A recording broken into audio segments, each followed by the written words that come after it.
कल चर्चा हुई थी कि नाम जप करते हुए भी यदि 10 नामापराध बन जाएंगे तो नाम का फल गुप्त हो जाएगा, वो प्रकाशित नहीं होगा।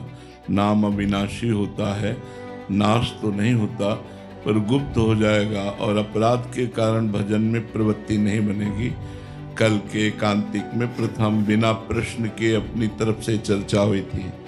आज चर्चा हो रही है, यदि आप भगवत सेवा करते हैं, भागवत धर्म को धारण करते हैं, भजन करते हैं, तो 32 सेवा अपराधों से बचिए।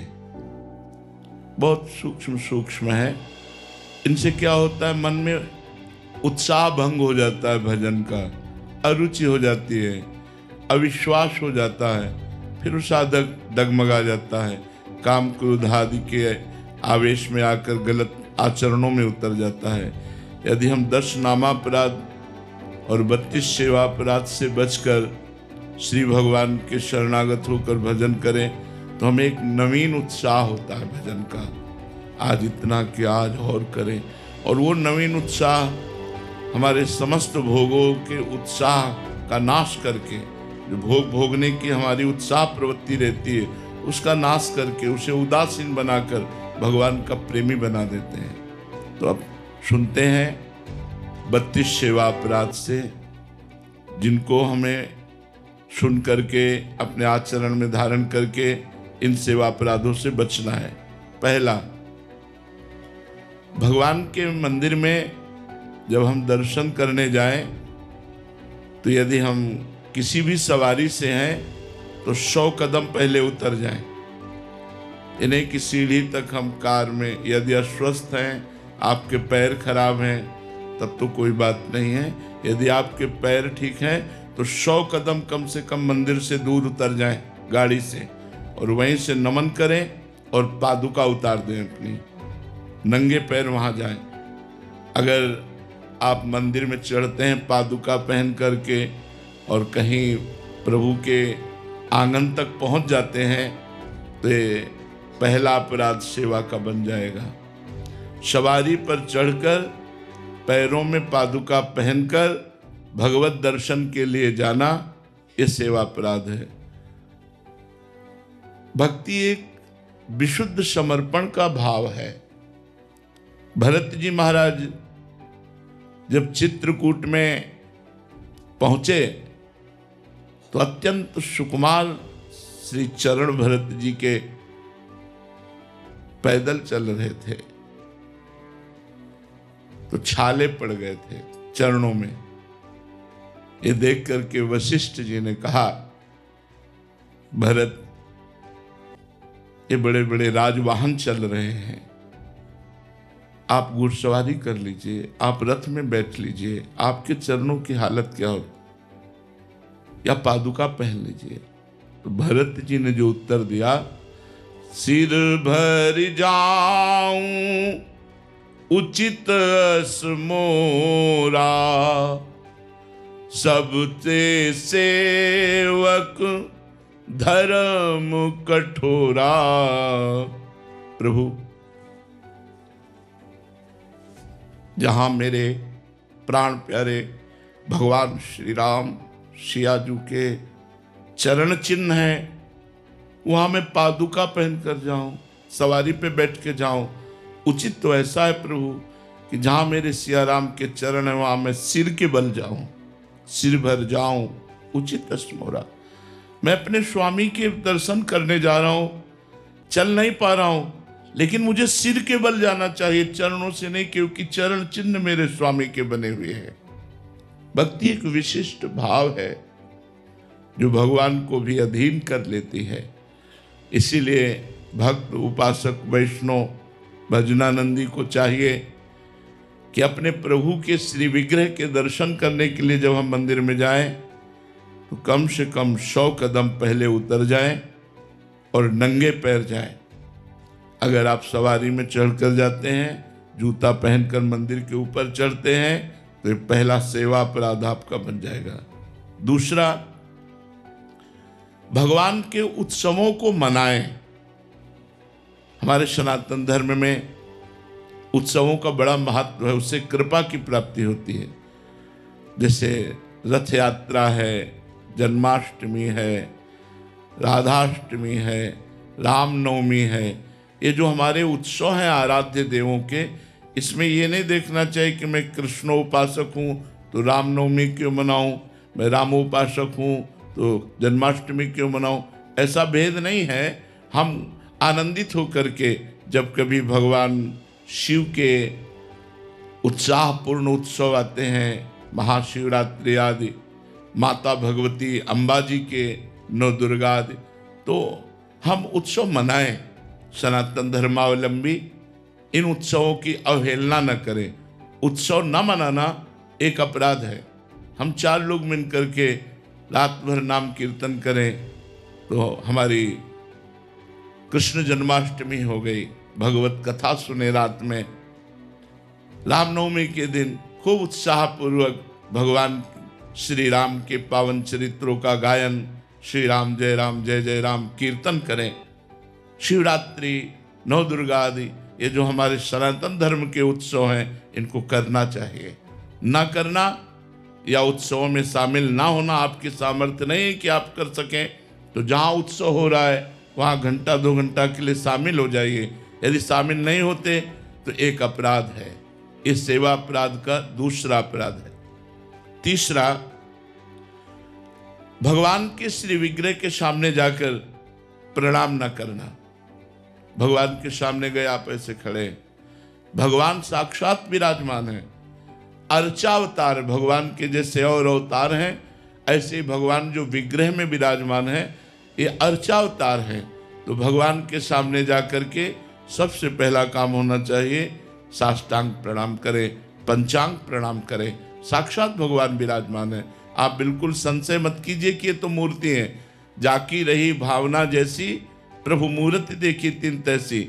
अगर आप भावना करेंगे मूर्ति है तो मूर्ति है, नहीं तो साक्षात बिहारी जी विराजमान है, किसी मूर्तिकार की रचना नहीं। साक्षात राधा वल्लभ लाल, साक्षात राधा रमण जी, ये हम पर कृपा करके विराजमान है। हमारी सामर्थ्य नहीं कि हम इनको देख सकें, तो ये अर्चा विग्रह के रूप में विराजमान है। एक बार भगवान श्री कृष्ण को साष्टांग प्रणाम करने वाले को 10 अश्वमेध यज्ञ के अवभृत स्नान का फल प्राप्त होता है। एकोपि कृष्ण कृतः प्रणामो दशाश्वमेधा अवृतेन तुल्यः। दशाश्वमेधी, जो 10 अश्वमेध करने वाला है वो पुनरेपि जन्म, बड़ी बात है। लेकिन कृष्ण प्रणामी न पुनर्भवाय, जो एक बार श्री कृष्ण को साष्टांग लेट कर प्रणाम करता है, 10 अश्वमेध यज्ञ के अवभृत स्नान का फल मिलता है। लेकिन 10 अश्वमेध यज्ञ करने वाले में और श्री कृष्ण के प्रणाम करने वाले में अंतर है कि 10 अश्वमेध यज्ञ करने वाला स्वर्ग में जाएगा, पुण्य क्षीणे मृत्युलोके विशन्ति, लेकिन कृष्ण प्रणामी न पुनर्भवाय। इसलिए भगवान के श्री विग्रह के सामने जाते ही साष्टांग लेट जाए या पंचांग प्रणाम करे। कम से कम इतना देहाभिमान न पुष्ट हो कि हम भगवान के सामने अवहेलना पूर्वक खड़े हैं। देखते ही हाथ जुड़ जाए, नेत्र झुक जाए, साष्टांग लेट जाए, ये वैष्णवता है, ये भक्ति है। अगर आप प्रणाम नहीं करते तो तीसरा सेवा अपराध है। चौथा, अशौच अवस्था में मंदिर में दर्शन करने जाना। आप जैसे कपड़ा सहित लेटरिन गए हैं तो आपका अधिकार नहीं कि आप मंदिर में जाकर दर्शन करें। पहले जाइए, स्नान कीजिए, वस्त्र परिवर्तन कीजिए, वस्त्र पवित्र हो और आपका शरीर पवित्र हो। वो कोशिश करो कि भाव भी पवित्र हो, तब हम भगवान के दर्शन करने के लिए जाएं। एक एक कदम में आनंद का उल्लास होता है अपने प्रभु के दर्शन करने की भावना में। यदि आप खड़े खड़े लघु शंका करते हैं, आपके वस्त्रों में पेशाब के छींटे पड़ते हैं, आप अपवित्र हैं, मंदिर जाने के योग्य नहीं है, इसीलिए बुद्धि भ्रष्ट हो जाती है, कोई भाव नहीं आता, कोई अनुभव नहीं आता। मैं आपसे सच्ची कहते हैं, प्रभु के जो श्री विग्रह हैं, हमने अब वो सब बातें नहीं बताई जाती, मतलब ये साक्षात हैं, आपको हम ये कह रहे साक्षात हैं, एक एक बात आपकी सुनते हैं, एक एक बात देखते हैं, हम कैसे तुम्हें बताएं। ये प्रभु जो श्री विग्रह में आप केवल भाव करके देखिए, वो हमारे भावों को ग्रहण करते हैं। जो प्यार से उनसे बात करो ना, सेकंड में उत्तर आता है, सेकंड में ऐसे बात करो और स्फुरित हो गया, उत्तर स्फुरित हो गया। ये प्रभु विराजमान है। तो हम अपने प्रभु के अशौच अवस्था में मंदिर दर्शन करने न जाएं, जब हमारा शरीर अपवित्र हो, हमारे वस्त्र अपवित्र हो, हमारा मुख अपवित्र हो। मुख में 3 बार आचमन करें, कृष्णाय नमः, गोविंदाय नमः, अच्युताय नमः। दाहिने अंगूठे से ऐसे करके हाथ पैर धो के पवित्र होकर भगवान के दर्शन करने जाए। अपवित्र दशा में वस्त्र अपवित्र, शरीर अपवित्र, मुख अपवित्र, ऐसी दशा में भगवत दर्शन करना अपराध माना जाता है मंदिर में जाकर के। 5वां, एक हाथ से भगवान को प्रणाम करना। ये शास्त्रीय पद्धति नहीं है। संत या भगवंत को दोनों हाथ जोड़कर प्रणाम किए जाते हैं। दोनों हाथ जोड़कर संतों को प्रणाम करते हैं और भगवान के सामने दोनों हाथ, ऐसे भगवान को नहीं किया जाता। ऐसे करना एक 32 सेवा अपराधों में एक अपराध है। एक हाथ से भगवान को प्रणाम नहीं करना चाहिए। ये 5वां अपराध है जो एक हाथ से प्रणाम करते हैं।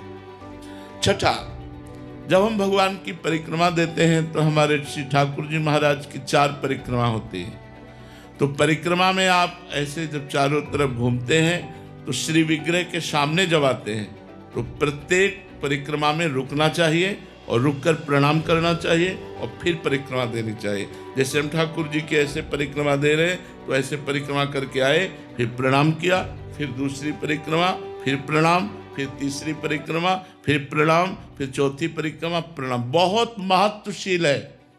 भगवान की परिक्रमा करना विश्व ब्रह्मांड के समस्त पुण्यों में सर्वश्रेष्ठ है। पृथ्वी की परिक्रमा कर लो, सब तीर्थों की परिक्रमा कर लो, तो तीर्थपाद तो भगवान है। भगवान की परिक्रमा कर ली, सबकी परिक्रमा हो गई। अगर 4 परिक्रमा श्री भगवान के मंदिर की कर ली, पूरी पृथ्वी की परिक्रमा हो गई। क्योंकि जितने तीर्थ हैं वो संत और भगवंत के द्वारा ही प्रकाशित हैं और संत भगवंत से हैं और भगवान स्वयं प्रिया प्रीतम विराजमान, उनकी जब परिक्रमा कर ली तो सबकी परिक्रमा हो गई। 4 परिक्रमा और ऐसे रुक करके, जो बिना रुके हुए ऐसे घूमते रहते हैं, वो 32 सेवा अपराधों में ये 6ठा सेवा अपराध है। 7वां, श्री भगवान के श्री विग्रह के सामने पैर फैला के बैठना। मानो आपकी गांठों में दर्द है, आप मंदिर में बैठे तो भगवान के सामने ऐसे पैर फैला दिए, ये अपराध है। आपके पुण्य नष्ट हो जाएंगे। अगर आपके पैर दर्द करते हैं तो आप खड़े खड़े या बैठे बैठे जैसे बने दर्शन कर लीजिए, हट जाइए सामने से। उनके सामने ऐसे जो नहीं जानते हैं वो और पैर ऐसे सामने फैला दिए, वो अपराध है। भगवान के श्री विग्रह के सामने ऐसे पैर करके फैलाना, ये 32 सेवा अपराधों में 7वां सेवा अपराध है। 8वां, भगवान के श्री विग्रह के सामने घुटने लपेट कर हाथों से बांध कर बैठना। ऐसे जो घुटने ऐसे कर लेते हैं ना लोग, ऐसे ऐसे वो 32 सेवा अपराधों में 8वां। यही सब हमारी बुद्धि को भ्रष्ट कर देते हैं। बोले मंदिर गए लेकिन कोई लाभ नहीं ले पाए, तो ये सावधानियां हैं। 9वां, श्री भगवान के श्री विग्रह के सामने बैठ गए और जपना चाहिए मंत्र धीरे धीरे। आलस्य, प्रमाद, सोना। अगर आप श्री विग्रह के सामने सो रहे हैं तो आपका अपराध बन रहा है। मत सो, 1 सेकेंड भले ही दर्शन करो, निकल जाओ मंदिर से, तो अपराध तो नहीं बनेगा। 1 सेकेंड के दर्शन का तो लाभ मिलेगा। 10वां, श्री भगवान के श्री विग्रह के सामने कुछ भी पाना। जैसे आपको कुछ भी मिला तो विग्रह के सामने से हट जाइए और फिर प्रणाम करके, प्रसाद है, जो भी चरणामृत है, जो भी, वो सामने से हट जाइए। उनको देखते हुए ऐसे सामने ऐसे नहीं पाना। जो भी मिला है सामने से हट जाइए, एकांत होकर पा लीजिए, हाथ प्रक्षालन कीजिए, फिर दर्शन के लिए आ जाइए। 11वां, भगवान के विग्रह के सामने झूठ बोलना कभी नहीं। एक तो वहां बात ही ना करे, अगले में आएगा, लेकिन भगवान के सामने कभी और गुरुदेव के सामने, ये 2 जगह कभी झूठ नहीं बोलना चाहिए। महत्व अपराध है। हमें चाहे जितना बड़ा दंड मिले, यदि हमने गलती की है तो अब की है, अब चाहे मुझे क्षमा कर दो चाहे दंड दो। वैसे तो कहीं झूठ नहीं बोलना चाहिए, पर अगर कहीं हमसे झूठ बोल जाता है तो हम जब भगवत आराधना करते हैं तो भस्म हो जाता है। लेकिन भगवान के सामने अगर हम झूठ बोले मंदिर में, गांव में भी किसी बात का प्रमाण लिया जाता था तो बोला जाता था आप मंदिर में चढ़ के बोल दो हम मान जाएंगे। तो अगर मंदिर में आप हैं तो झूठ कदापि मत बोलिएगा, इतना ध्यान रखिएगा, नहीं वो अपराध बन जाएगा। भगवान के श्री विग्रह के सामने झूठ बोलना। 12वां, श्री भगवान के श्री विग्रह के सामने किसी को जोर से पुकारना, ऐसे नहीं, क्योंकि सरकार विराजमान है। अगर किसी को भी बुलाना है तो सामने से हट जाइए और उसको छू कर बुलाइए या धीरे से उसको स्पर्श करके कोई बात कहनी। आवाज़ जोर दे करके मंदिर में नहीं, आवाज़ जोर दे करके बुलाना भगवान की अवहेलना होती है, वो अपराध बनता है। भगवान के श्री विग्रह के सामने आपस में प्रपंच की बात करना। 13वां, अब बैठे हैं बातचीत कर रहे हैं, भगवान के श्री विग्रह के सामने पंखा चल रहा है बड़ा आराम से, और भगवान के श्री विग्रह के सामने व्यर्थ की, गांव की, रिश्ते नातों की, आने जाने की, प्रपंच की बातें कर रहे हैं, ये अपराध है। भगवान के सामने बैठकर अगर कुछ करना है तो पद गायन करो, भगवान की महिमा। आज देखो ठाकुर जी कैसी सुंदर पोशाक पहने, आज उनके चरणों में पायल कितने सुंदर है, उन्हीं की शोभा का वर्णन करो, प्रपंच की बात नहीं। या तो मौन होकर नाम जप करो और या तो भगवान की चर्चा करो। हमें लगता है मौन रहकर नाम जप करना सर्वोत्तम बात रहेगी। श्री भगवान के श्री विग्रह के सामने चिल्ला चिल्ला कर उलूल जुलूल बात करना, बेमतलब ऐसे ऐसा वैसा ऐसा, मंदिर में बहुत सावधान। 15वां, श्री भगवान के श्री विग्रह के सामने किसी को दंड देना। मान लो आपकी जेब ही काट ली है, आपकी जेब काट ली, माना उस आदमी को पकड़ लिया, ठाकुर जी के सामने दंड नहीं देना है, इतनी मर्यादा रखी। और 16वां, श्री भगवान के श्री विग्रह के सामने किसी को पीड़ा भरे कट वचन बोलना, मतलब गाली गलौज, ऐसे गंदे वचन बोलना या ऐसा शापित वाली बात करना, ऐसा कुछ भी बोलना। या श्री भगवान के श्री विग्रह के सामने किसी पर कृपा करना, नहीं, सरकार विराजमान है, वो मान लो कोई कह रहा है कुछ भी वो प्रभु विराजमान, उनसे बात करो, इस समय चुप रहो, शांत। श्री भगवान के श्री विग्रह के सामने निष्ठुरता भरा व्यवहार करना। 19वां, श्री भगवान के श्री विग्रह के सामने कंबल ओढ़ करके जाना। सर्दी का समय है तो मानो एक लोई एक चादर ऐसे डाल लिया, वहां मार कंबल ओढ़कर भगवान के सामने जाना निषेध करता है, शास्त्र निषेध करता है। श्री भगवान के श्री विग्रह के सामने किसी की निंदा करने लगना। भगवान के विग्रह के सामने मौन बहुत जरूरी है।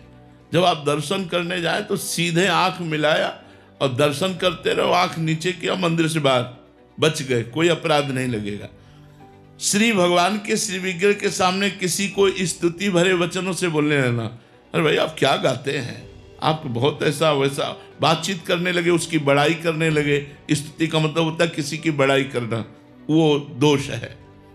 श्री भगवान के सामने अश्लील शब्द बोलना। श्री भगवान के श्री विग्रह के सामने अधोवायु छोड़ना।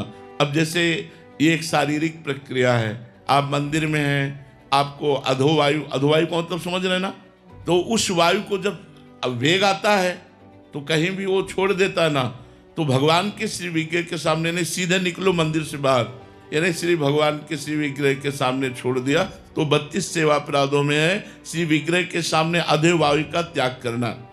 और 24वां, शक्ति रहते हुए भगवान की साधारण वस्तुओं से सेवा करना। जैसे आपके पास खूब भगवान ने दिया है तो उत्तम उत्तम भोग लगाइए, उत्तम पोशाक पहनाइए, उत्तम आभूषण पहनाइए। ऐसा नहीं कि आप खा रहे हो हलवा और चाय और पकौड़ी और भगवान के सामने चिरौरी रख दिया, ये ठीक नहीं है। प्राय लोग इस बात को नहीं समझते हैं, चिरौरी बिस्कुट ये भगवान के सामने और आप गरम गरम हलवा पकौड़ी खा रहे, नहीं भाई, पहले गरम गरम बने ठाकुर जी के सामने अर्पित करो। तो उत्तम उत्तम पदार्थों से, उत्तम उत्तम पोशाक आभूषणों से श्री ठाकुर जी की सेवा करनी चाहिए। 25वां, भगवान को निवेदन किए बिना अगर आप जल भी पीते हैं तो आपके सुकृतों का नाश होता है। गीता में भगवान ने कहा मुझे अर्पित किए हुए बिना जो भोजन पाता है वो पाप पाता है। तो कोशिश करो भगवान को भोग लगा करके ही पाओ। अपने घर में जो ठाकुर हैं, और आप जहाँ नौकरी करते हैं या आप व्यापार करते हैं, ऑफिस में जाते हैं, तो 1 मिनट के लिए आप धैर्य रखिए, अपना टिफिन खोलिए और आँख मूंदिए और भगवान का चिंतन कीजिए और कहिए हे प्रभु आप भोग लगाइए, और बस अपने ठाकुर की जयकार बोलिए। जो भी आपके इष्ट है, जैसे अपने लोग राधा वल्लभ लाल की जय धीरे से बोला और बस फिर प्रसाद पाने लगे। मानसिक भगवान को तो भोग लगाए, जल है अंदर से राधा वल्लभ लाल की जय, प्रभु हमारे हृदय मंदिर में बैठे हो आप पाओ। बिना जयकार किए, बिना अर्पित किए हुए 1 बूंद पानी भी न पियो। देखो आपकी बुद्धि कितनी निर्मल हो जाएगी, कितना भजन में रुचि बढ़ेगी। जो लोग कहते हैं ना भजन में रुचि नहीं बढ़ती, तो अब मनमानी चाट पकौड़ी ऐसे दुकानों में खाते घूमोगे, भजन बढ़ेगा? बिना भगवान को अर्पित के हम कह देखो तुम्हारा मन है आज हम चलो ठीक है आप ले लो, मान लो वही दुकान पे ही खाना है, आंख मूंदिए और भाव में आए कि हे प्रभु मेरा मन मतलब आप गोलगप्पा पाना चाहते, राधा राधा राधा वल्लभ लाल की जय, हर गोलगप्पा में राधा बोलिए और पवाइए, देखो आपकी बुद्धि शुद्ध रहेगी, बुद्धि भ्रष्ट नहीं होगी। ऐसे तो फिर मनमानी करने से बुद्धि अपवित्र हो जाती है। 26वां, ऋतु का जो फल है वो जरूर भगवान को भोग लगाना चाहिए। अलग अलग ऋतुओं में फल आते हैं, अलग अलग ऋतुओं में शाक आते हैं, तो शाक फल आदि उत्तम ये ऋतुओं में। आज ठाकुर जी, बहुत ठाकुर जी प्रसन्न होते हैं। एक बार चोखा मेला जी महाराष्ट्र के थे, तो ठाकुर जी की आराधना में तो बड़े उच्च कोटि के भावयुक्त महापुरुष थे, तो बाजार जा रहे थे घर की वस्तु लेने, तो देखा केले का ऋतु था, नए नए केले इतने बड़े बड़े पके, तो उन्होंने कहा कि सामान क्या लेना, ठाकुर जी के लिए केला ले लेते हैं। और केला लिए और मंदिर में दरवाजे पर जाकर के आवाज़ लगाई और भगवत पार्षदों को कहा विट्ठल भगवान को भोग लगा दीजिए। आज इन्होंने हमें प्रेरणा की कि केला, बोले तेरे केला कौन भोग लगाएगा? तो उन्होंने एक तरह से अपमानित करके उनको बड़ा दुख हुआ। आपने हमें प्रेरणा क्यों की? और प्रेरणा क्यों? अगर प्रेरणा की तो आपने मुझे ये धक्का दे के बाहर क्यों? ये क्या लीला है आपकी? मैं तो घर की वस्तु लेने गया था, प्रेरणा आपने की कि केला मुझे चाहिए, मैंने केला खरीद कर जब आपको दिया तो आप अपमानित करवा के मन। मुझे अपमान का दुख नहीं, लेकिन मैंने तो सुना है आप केवल भावग्राही है, किसी का भी हो आप सबके भाव ग्रहण करते हैं। मैं अपने प्राण त्याग दूंगा और जाके घर में सिटकिनी लगाई बस कि न खाऊंगा न पीऊंगा। क्योंकि ऐसा क्या, जे ही ठाकुर जी को वहाँ रात्रि में शयन कराया गया, दरवाजा खटखटाया, चोखा मेला जी चोखा में, वो अमृत भरी आवाज रह न सके, तुरंत जो खोला तो श्याम कांति और भगवान मधुर मधुर मुरली वादन करने वाले श्री कृष्ण देखा, चरणों में लौट गए, प्रभु प्रभु प्रभु आए और उनकी गोद में बैठ के बोले केला खावा, और वो वैसे ही केला रखे थे। बोले प्रभु मैं चतुरारे, बोले छोड़ो, मैंने कब कहा चतुर्वर्ण का, मैं तो भाव का भूखा हूं, मैं किसी वर्ण या किसी पद प्रतिष्ठा में नहीं बिकता, मैं भाव में बिकता हूं। गोद में बैठ करके चोखा मेला जी की भगवान ने केले, और बोले सुनो ये 2 केले दे दो, रुक्मिणी जी को भी पवाएंगे। वहाँ विट्ठल भगवान और रुक्मिणी जी महाराष्ट्र में विराजमान है, तो 2 केले पीताम्बर में लिए, अंतर ध्यान हो गए और अंदर से जाके मंदिर की सिटकिनी बंद कर ली और 2 केले रुक्मिणी जी को पवा के छिलके आंगन में फेंक दिए। अब जब सुबह हुआ दर्शन के लिए तो बाहर से ताला खोला, अंदर से बंद है मंदिर। अब सब परेशान हो गए, कैसे खुला, अंदर कैसे बंद हो गया? तो स्तुति की, बड़ी प्रार्थना की, भगवान से विनय की, तो आवाज आई जाओ चोखा मेला जी को पालकी में बैठाल करके जब लाओगे और वो हमसे प्रार्थना करेंगे तो मंदिर का दरवाजा खुलेगा, नहीं तो नहीं खुलेगा। ऐसा ही करना पड़ा, पालकी में बैठाल के चोखा मेला जी को लाए और जब चोखा मेला जी ने प्रार्थना की प्रभु दरवाजा खोल दीजिए, फटाक से दरवाजा खुल गया। जो पुजारी जन थे उन्होंने देखा छिलके पड़े, बोले प्रभु छिलके कैसे? बोले चोखा मेला जी के केला के। तुम क्या समझते हो मैं किसी जाति से बिकने वाला हूं? नहीं, विद्या रूप महत्व कुल धन जौवन अभिमान, ये सब सच कंटक रहे न भक्ति निदान। जहाँ ये 6 प्रकार का अभिमान होता है वहाँ मेरी भक्ति नहीं रहती तो मैं कैसे रह सकता हूँ? तो भगवान को अच्छी वस्तु देखा, अरे ये तो प्रभु के लिए बहुत अच्छी रहेगी, चलो आज ये ले चलते हैं, अपने ठाकुर को भोग लगाते हैं। ऐसा भाव रखना। किसी शाक या फल आदि के अगले भाग को तोड़ करके अच्छा अपने लिए रख लेना और फिर ऐसा भगवान को अर्पित करना, ऐसा नहीं होना चाहिए। श्री भगवान के श्री विग्रह के सामने पीठ नहीं दिखाना चाहिए, ऐसे रहना चाहिए जैसे भगवान के विग्रह के सामने। इसीलिए जब परिक्रमा करते आते हैं तो घूम के तुरंत प्रणाम करके फिर दाहिने करके चले जाते हैं। भगवान की तरफ पीठ करके नहीं बैठना चाहिए, पीठ भगवान को नहीं दिखानी चाहिए। श्री विग्रह के सामने किसी को प्रणाम नहीं करना चाहिए। अब यहाँ सावधानी की जरूरत है। जैसे गुरुदेव भगवान आ जाते हैं, हम दर्शन कर रहे होते हैं, हमारी दृष्टि गई, गुरुदेव भगवान आ गए, तो हमको फिर भगवान से दृष्टि हटाकर गुरुदेव भगवान को प्रणाम करना चाहिए। मोते अधिक गुरु ही जिए जानी। अगर कोई संत भगवान दिखाई देते हैं तो ऐसे नेत्रों से किया, ऐसे प्रणाम किया और फिर ठाकुर जी के दर्शन करने लगे। और जब वो श्री विग्रह से दूर हुए तो उनको फिर प्रणाम नमस्कार। लेकिन गुरुदेव को तुरंत, गुरुदेव आ गए, तुरंत ठाकुर जी से दृष्टि हटा के गुरुदेव के चरणों में प्रणाम करें, फिर ठाकुर जी के दर्शन करें। बकाया श्री विग्रह के सामने किसी और को प्रणाम न करे, सीधे बस ठाकुर जी के दर्शन करता रहे। जब गुरुदेव मिले, जय बार गुरुदेव मिले, ये 30वां अपराध बता रहे हैं। गुरुदेव आए और आप उठ करके खड़े नहीं हुए, मतलब एक बार प्रणाम करें तो क्या बार बार प्रणाम करें? नहीं, अभ्यर्थना, बार बार उनकी वंदना। गुरुदेव आए, खड़े हो गए। मान लो आप 10 बार आए तो 10 बार खड़े हो गए। जय बार वो हमारे सामने आए, गुरुदेव की अभ्यर्थना और गुरुदेव की आज्ञा का पालन, अवज्ञा नहीं। जो आज्ञा हो गई, बड़ा फल है आज्ञा पालन में, पर कभी कभी गुरुदेव की बड़ी प्रतिकूल आज्ञा हो जाती। जैसे एक बार श्री रामानंदाचार्य जी एक बगीचे में भ्रमण करते हुए पहुंचे, ठाकुर का सिंहासन विराजमान हुआ, वहाँ समीप पर कुआं था, कुआं से पानी मंगाया तो कुआं के पानी में हल्की सी बदबू थी, क्योंकि उसके ऊपर एक पेड़ की डाल आ रही थी और सारे पत्ते कुएं में जा रहे थे। तो आचार्य चरण ने देखा और बहुत से शिष्य थे, सबसे कहा ये डाल हट जाए तो कुएं का पानी ठाकुर जी की सेवा के लिए ठीक हो जाए। तो पूरा हमें पेड़ नहीं काटना, पूरी हमें डाल नहीं काटनी, हमें उतना ही सिर्फ काटना है जो कुएं के ऊपर है। तो चलो कुल्हाड़ से काटो। तो विज्ञ शिष्य जनों ने कहा जय जय, जो काटेगा वो तो कुएं में चला जाएगा, क्योंकि लंबी डाला ही है।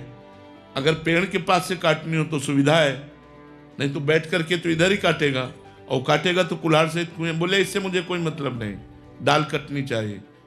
एक खड़ा हुआ कि जीवन तो गुरुदेव के लिए, मर जाऊंगा तो क्या, गुरुदेव की आज्ञा में खड़े। बोले गुरुदेव मैं काटता हूँ। हो गए, काटा, जो ही काटा सो डाल और कुल्हाड़ और वो सब कुएं में चले गए। अब सबसे और जो शिष्य थे, गुरुदेव तो कुएं में चले गए।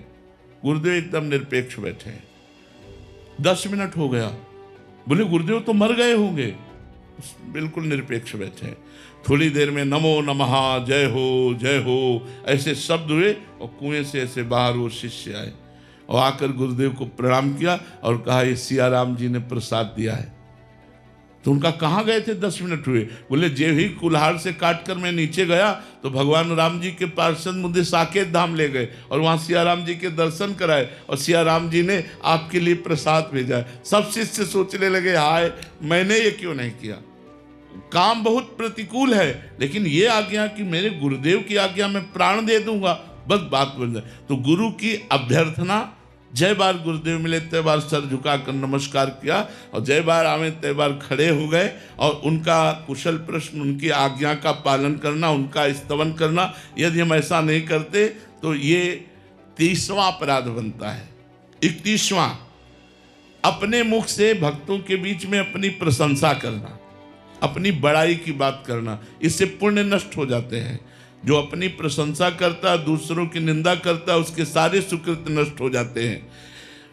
32वां, किसी भी देवता या किसी भी भगवान की निंदा कानों से ना सुनना। ये 32 अपराधों से यदि हम बच जाए तो हमारा भजन और उन्नतिशील हो और बहुत जल्दी भगवत प्राप्ति कराने वाला हो।